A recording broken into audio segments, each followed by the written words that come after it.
आज सुबह के समय परमेश्वर की ओर से हमारे लिए विचार करने के लिए, मनन करने के लिए जो अध्याय दिया है वो प्रेरितों के काम 3 अध्याय पहले वचन से 7वें वचन तक होगा। मैं इसे पढ़ूंगा। प्रेरितों के काम 3 अध्याय उसका पहले वचन से 7वें वचन तक। पतरस और यूहन्ना तीसरे प्रहर प्रार्थना के समय मंदिर में जा रहे थे और लोग एक जन्म के लंगड़े को ला रहे थे, जिसको वे प्रतिदिन मंदिर के उस द्वार पर जो सुंदर कहलाता है बैठा देते थे कि वह मंदिर में जाने वालों से भीख मांगे। जब उसने पतरस और यूहन्ना को मंदिर में जाते देखा तो उनसे भीख मांगी। पतरस ने यूहन्ना के साथ उसकी ओर ध्यान से देखकर कहा, हमारी ओर देख। सो वह उनसे कुछ पाने की आशा रखते हुए उनकी ओर ताकने लगा। तब पतरस ने कहा, चांदी और सोना तो मेरे पास है नहीं, परंतु जो मेरे पास है वह तुझे देता हूं। यीशु मसीह नासरी के नाम से चल फिर। और उसने उसका दाहिना हाथ पकड़ के उसे उठाया और तुरंत उसके पांवों और ठकनों में बल आ। ये जो व्यक्ति जिस भिखारी के विषय हमने ये कहानी पढ़ी, ये करीब 30 साल से वो जन्म से लंगड़ा था और 30 साल से उसको यहाँ पे लाया जा रहा था। प्रेरितों के काम में ये किस्सा लिखा गया है। मतलब यीशु के पुनरुत्थान के पश्चात, यीशु के स्वर्गारोहण के पश्चात ये प्रेरितों के काम शुरू हुए हैं और वहां पर ये व्यक्ति पाया गया है जो अभी लंगड़ा है। सोचने की बात यह है कि इसी रास्ते यीशु भी कई बार गुजरे होंगे। इसी रास्ते कई बार यीशु गुजरे होंगे और कई लोगों को यीशु ने चंगा किया होगा, कई लोगों को यीशु के द्वारा छुटकारा मिली होगी, लेकिन इस व्यक्ति को कभी नहीं मिली। और यहां पर यीशु के चेले आ रहे हैं और इस व्यक्ति को उसकी चंगाई मिल जाती है। ऐसी कौन सी बात है जो बदल गई जिससे इसको अभी इसकी चंगाई मिल गई? और ये इसका उत्तर हमें मिलेगा इसी के 5वें वचन में। 3 अध्याय प्रेरितों के काम 3 अध्याय 5वां वचन। 5वां वचन यो कहता है कि सो वह उनसे कुछ पाने की आशा रखते हुए उनकी ओर ताकने लगा। वो उनसे कुछ पाने की आशा रखने लगा। इन सालों में जो बात बदली है वो यह है कि अब ये व्यक्ति आशा रखने लगा, वो अपेक्षा करने लगा और उस अपेक्षा के कारण उस व्यक्ति के जिंदगी में चंगाई उतर आई। कई बार ये सवाल हमारे जीवन में उठता है कि मैंने तो अपेक्षा की थी भाई, मैंने अपने चंगाई के लिए अपेक्षा की थी, मैंने अपने उन्नति प्रगति के लिए अपेक्षा की थी, मैंने अपने बढ़ोतरी के लिए अपेक्षा की थी, लेकिन मेरे जीवन में आया ही नहीं। ये क्यों हुआ है? आपकी अपेक्षाओं का आधार क्या है? किस पर आधारित है आपकी अपेक्षा? क्या हमारी अपेक्षा हमारे भावनाओं पे आधारित है? क्या हमारी अपेक्षा केवल एक सकारात्मक सोच पर आधारित है? आज हमें जानना जरूरी है कि हमारी अपेक्षा क्या नहीं होना चाहिए, क्योंकि जब हम जानेंगे कि क्या नहीं होना चाहिए तब हम समझ पाएंगे कि क्या होना चाहिए। क्योंकि देखिए, यशायाह का किताब उसका 49वां अध्याय 23वां वचन। यशायाह 49वां अध्याय 23वां वचन मैं आपके लिए यह भी पढ़ूंगा। यशायाह 49 का 23वां वचन, उसके आखिरी कुछ शब्द पढ़ूंगा। तब तू यह जान लेगी कि मैं ही परमेश्वर हूं, मेरी बाट जोहने वाले कभी लज्जित न होंगे। जो परमेश्वर पे अपनी आशा रखते हैं वो कभी लज्जित नहीं होते। एक और वचन हम पढ़ेंगे, यशायाह का किताब 40वां अध्याय 31वां वचन। यशायाह का किताब 40वां अध्याय 31वां वचन ये कहता है, परंतु जो परमेश्वर की बाट जोता है, ध्यान ध्यान से सुनिएगा, परंतु जो परमेश्वर की बाट जोता है वे नया बल प्राप्त करेंगे, वे नया बल प्राप्त करते जाएंगे। वे उकाबों की नाई उड़ेंगे, वे दौड़ेंगे और श्रमित न होंगे, वे चलेंगे और थकित न होंगे। दो वस्तुओं के बारे में, एक है कि वो लज्जित ना होगा कभी, और दूसरी वस्तु है कि वो एक नया बल पाएंगे। अब ये सारी बातें हमने कही कि परमेश्वर की ओर से अपेक्षा जब हमारी अपेक्षा हो, लेकिन अब हम समझने वाले हैं कि अपेक्षा करना ये क्या नहीं है, किस वस्तु को अपेक्षा करना नहीं कहते। तीन वस्तु के विषय आज हम डिस्कशन करेंगे। पहली बात है, अपेक्षा करना ये सकारात्मक सोच रखना ये नहीं है। अपेक्षा करना सकारात्मक सोच रखना ये नहीं है। सकारात्मक सोच रखना इसका अर्थ क्या है? अगर ये वस्तु होती है, ये परिस्थिति ऐसी ही होती है, तो ये परमेश्वर की ओर से है, और अगर नहीं होती तो ये परमेश्वर की ओर से नहीं है। हाँ, क्या कह रहे हैं हम? कि अगर मेरे जीवन में ये होता है तो ये परमेश्वर की ही इच्छा है, अगर ये नहीं होता है तो ये परमेश्वर की इच्छा नहीं है। हाँ, बड़े सकारात्मक सोच रखते हैं हम। कई बार हम सकारात्मक सोच और अपेक्षा को मिला देते हैं और यहीं पे हम फंसे हुए रह जाते हैं। क्योंकि अगर आप विश्वास करते हैं तो आप यह कहेंगे कि ऐसा ही होगा क्योंकि ऐसा ही होना है। अगर आप विश्वास में दृढ़ है तो आप यह कह पाएंगे। अगर आप मजबूती से परमेश्वर पर, उसके वचन पर विश्वास करते हैं तो आप क्या कहोगे? कि ऐसा ही होगा क्योंकि ऐसा ही होना है। अपेक्षा क्या नहीं है ये हम सीख रहे हैं। पहली बात हमने बात चुकी है वो यह है कि अपेक्षा सकारात्मक सोच नहीं है। दूसरी बात, अपेक्षा केवल अच्छा रवैया होना ये नहीं है। अपेक्षा केवल अच्छा रवैया होना ये नहीं है, क्योंकि अच्छा रवैया जो है ये तो बहुत ही प्राकृतिक बात है और अपेक्षा जो है ये अलौकिक बात है। देखिए, अच्छा रवैया हमारे जो बोध से आता है, जिस प्रकार हमें माता पिता बढ़ा रहे हैं, हमारे समूह हम पर प्रभाव डाल रहा है, उसके वजह से हमारा रवैया अच्छा बनते जाता है, जो कि बहुत ही प्राकृतिक विषय है। लेकिन अपेक्षा करना, सही तरीके से अपेक्षा करना, यह बहुत ही अलौकिक विषय है। इस बात को हमें समझना है। आपने उन बातों को नहीं पाया है जिसकी आपको अपेक्षा थी, क्योंकि आपके पास उन बातों को स्थापित करने की सही आधार नहीं था। किस पर निर्भर होकर आप अपनी अपेक्षा ठहरा रहे हैं?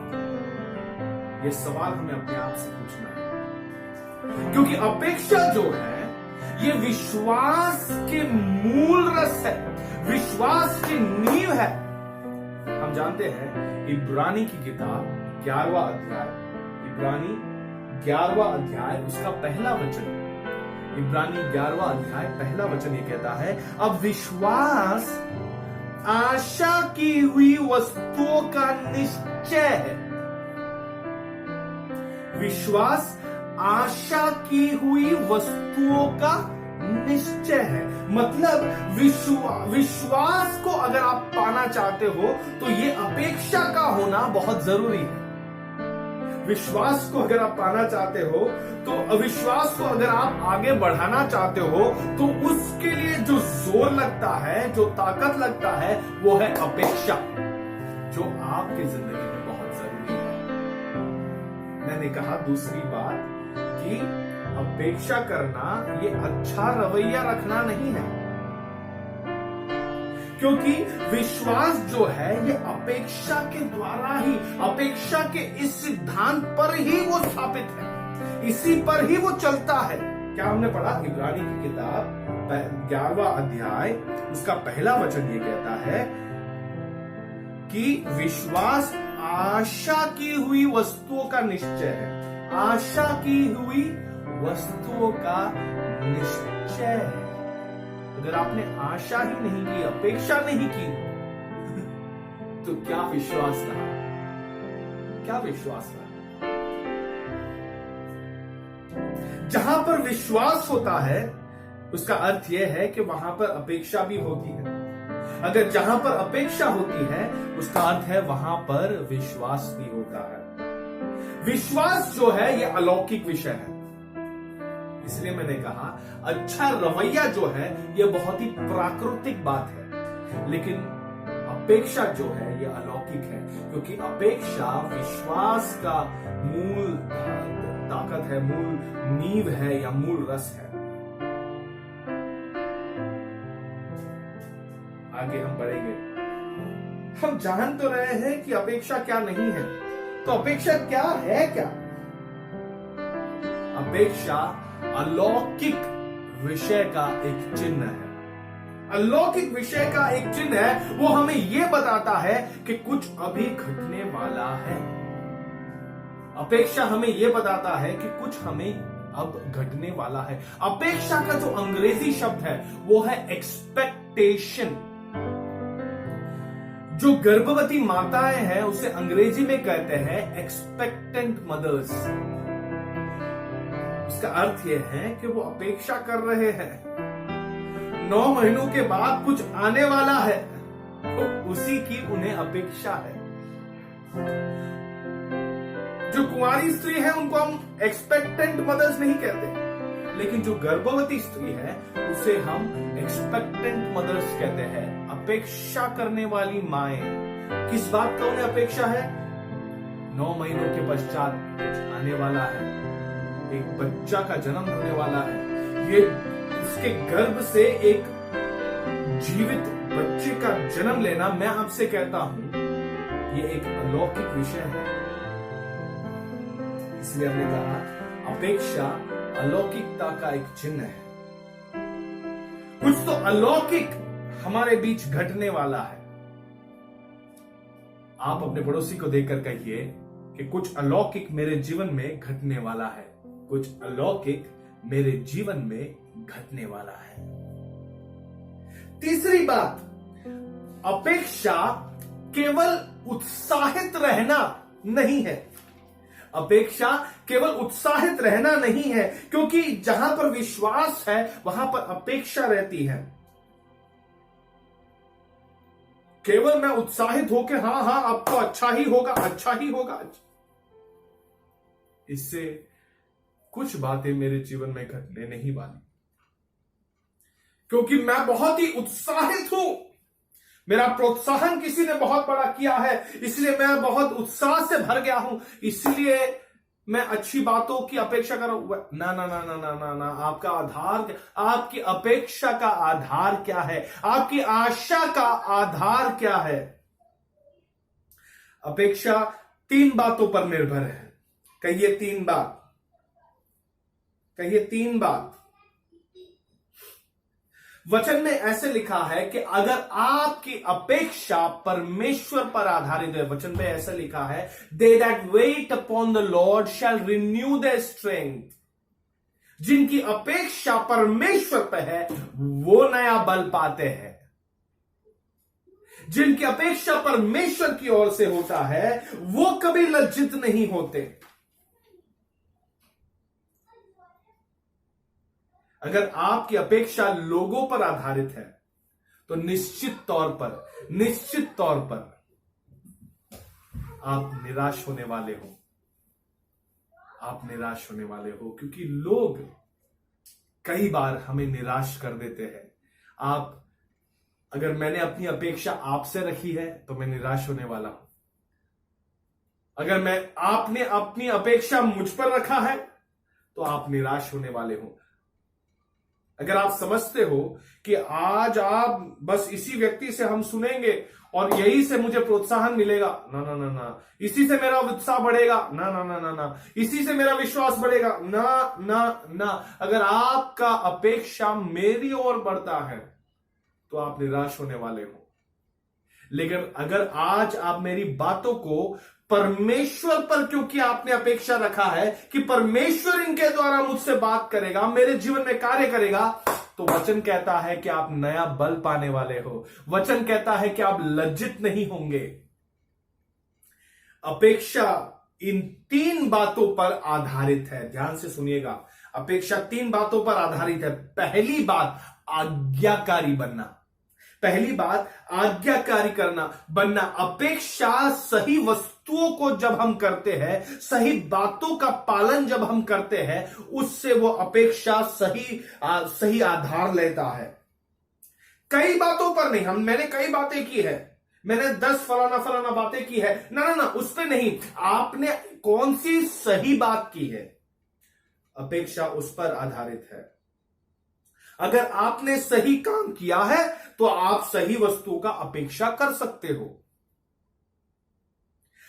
आप अपनी आर्थिक स्थिति में बढ़ोतरी चाहते हो, लेकिन आपने कभी भी दशमांश दिया नहीं है, आपने कभी भी भेंट नहीं दिया है, तो आप इस आर्थिक उन्नति को कैसे पाओगे? ध्यान से सुनिएगा। आप चाहते हो कि आपकी शादी फलवंत बन जाए, खुशहाली से भर जाए, शांति से भर जाए, लेकिन पति ने कभी अपने पत्नी से प्रेम नहीं किया, पत्नी ने अपने पति के अधीन नहीं वो आई, तो आप कैसे अपेक्षा रख सकते हो? मेरी बात समझ पा रहे हो कि आप जब वचन से प्रति आज्ञाकारी बनते हो और सही काम को करते हो, तब आपकी अपेक्षा फल लाती है। आपकी अपेक्षा इस वजह से निराश नहीं करता, क्योंकि आपकी अपेक्षा अगर आपके परमेश्वर है, जीवित परमेश्वर पर आधारित है, तो इस बात को ध्यान रखें कि आपकी अपेक्षा आपके जीवित परमेश्वर से बड़ा नहीं है, उसके सामर्थ्य से बड़ा नहीं है। आपने चंगाई की अपेक्षा की है, यह उसके सामर्थ्य में है। आपके छुटकारे की आपने अपेक्षा की है, आपकी बढ़ोतरी की आपने अपेक्षा की है, आपकी उन्नति की आपने अपेक्षा की है, आपके घरों में शांति के बने रहने की आपने अपेक्षा की है, तो ये हमारे परमेश्वर यीशु मसीह से बड़ा नहीं है, और इसी कारण आप कभी निराश नहीं होंगे। वचन हम एक पढ़ेंगे, नीति वचन उसका 10वां अध्याय, कुछ ही पल में हम इसको अंत करेंगे। नीति वचन 10वां अध्याय 28वां वचन, नीति वचन अध्याय 10 उसका 28वां वचन, ये कहता है, धर्मियों को आशा रखने में आनंद मिलता है। इसका पहला भाग यो कहता है कि धर्मियों को आशा रखने से आनंद मिलता है। अंग्रेजी में लिखा है कि आपकी जो अपेक्षा है, इससे आपके जीवन में आनंद ही आएगा।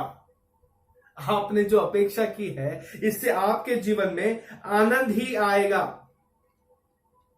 इस बात को हम जाने। एक और वचन हम पढ़ेंगे, प्रेरितों का काम उसका 62वां अध्याय 5वां वचन, प्रेरितों का काम 62वां अध्याय 5वां वचन, है मेरे मन परमेश्वर के सामने चुपचाप रहे, क्योंकि मेरी आशा उसी से है। हमारी आशा परमेश्वर की ओर से है। हमारी आशा परमेश्वर है, परमेश्वर की ओर पर है, जिसने पृथ्वी और आकाश और सारे भूमंडल को बनाया है। भजन संहिता 121वें अध्याय में ऐसे लिखा है कि मेरी आंखें चट्टानों की ओर उठती हैं, मेरी मदद कौन करेगा, मेरी सहायता कहां से आएगी? और वचन में ऐसे लिखा है कि मेरी सहायता स्वर्ग और पृथ्वी के बनाने वाले की ओर से आएगी। हमारी अपेक्षा उसकी ओर से है। मैंने आपसे कहा 3 विषयों के बारे में। आपकी अपेक्षा अगर आपके वचन के प्रति आज्ञाकारी बनने पर आधारित है, तो आपकी अपेक्षा अब पूरी होने वाली है। अगर आपकी अपेक्षा आपने जहां पर बोया है उस पर है, तो आपकी अपेक्षा पूरी होने वाली है। और अगर आपकी अपेक्षा वचन के आधार पर परमेश्वर पर आपने जो किया है उसके प्रति आप कार्यशील बनते हो, तो उस पर आधारित अगर रहेगा तो आपकी अपेक्षा पूरी होने वाली है। उस अंधे व्यक्ति के बारे में हमने प्रेरितों के काम में पढ़ा। अंधे व्यक्ति को जैसे उसने आशा की थी, अपेक्षा की थी, वैसे ही उसने, अंधा व्यक्ति नहीं, क्षमा कीजिएगा, लंगड़े व्यक्ति के, वो लंगड़े व्यक्ति ने अपने जीवन में जैसे उसने आशा की, जैसे उसने अपेक्षा की, वैसे ही उसने पाया। वो तुरंत ही, वचन में लिखा है तुरंत ही वो उठ खड़ा हुआ, उछलने लगा, नाचने लगा। आपके जीवन में आपने क्या अपेक्षा की है? हम एक बार अपने जिंदगी में झांक कर देखें कि हमने किस विषय पर अपेक्षा की है, परमेश्वर की ओर से हमने क्या अपेक्षा की है, क्योंकि आज जो आपने अपेक्षा की है उसे हम पाने वाले हैं। आइए 2 पल के लिए हम आंखों को बंद करेंगे। अब्बा पिता, जो वचन को हमने आज सुना है, इस वचन के लिए हम धन्यवाद देते हैं। तेरा वचन कहता है कि तुझ पर जिसने अपेक्षा रखी है वो कभी निराश नहीं होता है। तेरा वचन कहता है कि तुझ पर जिसने अपनी अपेक्षा रखी है वो कभी लज्जित नहीं होता है। तेरा वचन कहता है कि तुझ पर जिसने अपेक्षा रखी है वो नया बल पाता है, वो श्रमित नहीं होता, वो थकित नहीं होता। प्रभु, हम धन्यवाद देते हैं कि आज हमारी अपेक्षा वो निराशा में नहीं बल्कि आशा की ओर बढ़ेगी। वो हमारे जीवन में विश्वास लेकर आएगा जो चट्टानों को निकाल सकता है, जो अलौकिक विषय को हमारे जीवन में ला सकता है, जो असंभव को भी संभव बना सकता है। प्रभु, हम धन्यवाद देते हैं आज की संगति के लिए, हम धन्यवाद देते हैं। यीशु मसीह के नाम से प्रार्थना करते हैं, आमीन आमीन। प्रभु आप सबको आशीष दे। अपेक्षा आप क्या कर रहे हो उस पर भी आधारित है। आपकी अपेक्षा आपको कभी निराश नहीं करता। आपकी अपेक्षा इस वजह से निराश नहीं करता क्योंकि आपकी अपेक्षा अगर आपके परमेश्वर है, जीवित परमेश्वर पर आधारित है, तो इस बात को ध्यान रखें कि आपकी अपेक्षा आपके जीवित परमेश्वर से बड़ा नहीं है, उसके सामर्थ्य से बड़ा नहीं है। आपने चंगाई की अपेक्षा की है, ये उसके सामर्थ्य में है। आपके छुटकारे की आपने अपेक्षा की है, आपकी बढ़ोतरी की आपने अपेक्षा की है, आपकी उन्नति की आपने अपेक्षा की है, आपके घरों में शांति के बने रहने की आपने अपेक्षा की है, तो ये हमारे परमेश्वर यीशु मसीह से बड़ा नहीं है और इसी कारण आप कभी निराश नहीं होंगे। वचन हम एक पढ़ेंगे, नीति वचन उसका 10वां अध्याय, कुछ ही पल में हम इसको अंत करेंगे। नीति वचन 10वां अध्याय 28वां वचन, नीति वचन अध्याय 10 उसका 28वां वचन, ये कहता है, धर्मियों को आशा रखने में आनंद मिलता है। इसका पहला भाग यो कहता है कि धर्मियों को आशा रखने से आनंद मिलता है। अंग्रेजी में लिखा है कि आपकी जो अपेक्षा है इससे आपके जीवन में आनंद ही आएगा। आपने जो अपेक्षा की है इससे आपके जीवन में आनंद ही आएगा। इस बात को हम जाने। एक और वचन हम पढ़ेंगे, प्रेरितों का काम उसका 62वां अध्याय 5वां वचन, प्रेरितों का काम 62वां अध्याय 5वां वचन, है मेरे मन परमेश्वर के सामने चुपचाप रहे क्योंकि मेरी आशा उसी से है। हमारी आशा परमेश्वर की ओर से है। हमारी आशा परमेश्वर है, परमेश्वर की ओर पर है जिसने पृथ्वी और आकाश और सारे भूमंडल को बनाया है। भजन संहिता 121वें अध्याय में ऐसे लिखा है कि मेरी आंखें चट्टानों की ओर उठती हैं, मेरी मदद कौन करेगा, मेरी सहायता कहां से आएगी। और वचन में ऐसे लिखा है कि मेरी सहायता स्वर्ग और पृथ्वी के बनाने वाले की ओर से आएगी। हमारी अपेक्षा उसकी ओर से है। मैंने आपसे कहा 3 विषयों के बारे में। आपकी अपेक्षा अगर आपके वचन के प्रति आज्ञाकारी बनने पर आधारित है तो आपकी अपेक्षा अब पूरी होने वाली है। अगर आपकी अपेक्षा आपने जहां पर बोया है उस पर है तो आपकी अपेक्षा पूरी होने वाली है। और अगर आपकी अपेक्षा वचन के आधार पर परमेश्वर पर आपने जो किया है उसके प्रति आप कार्यशील बनते हो, तो उस पर आधारित अगर रहेगा तो आपकी अपेक्षा पूरी होने वाली है। उस अंधे व्यक्ति के बारे में हमने प्रेरितों के काम में पढ़ा। अंधे व्यक्ति को जैसे उसने आशा की थी, अपेक्षा की थी, वैसे ही उसने, अंधा व्यक्ति नहीं, क्षमा कीजिएगा, लंगड़े व्यक्ति के, वो लंगड़े व्यक्ति ने अपने जीवन में जैसे उसने आशा की, जैसे उसने अपेक्षा की, वैसे ही उसने पाया। वो तुरंत ही, वचन में लिखा है तुरंत ही वो उठ खड़ा हुआ, उछलने लगा, नाचने लगा। आपके जीवन में आपने क्या अपेक्षा की है?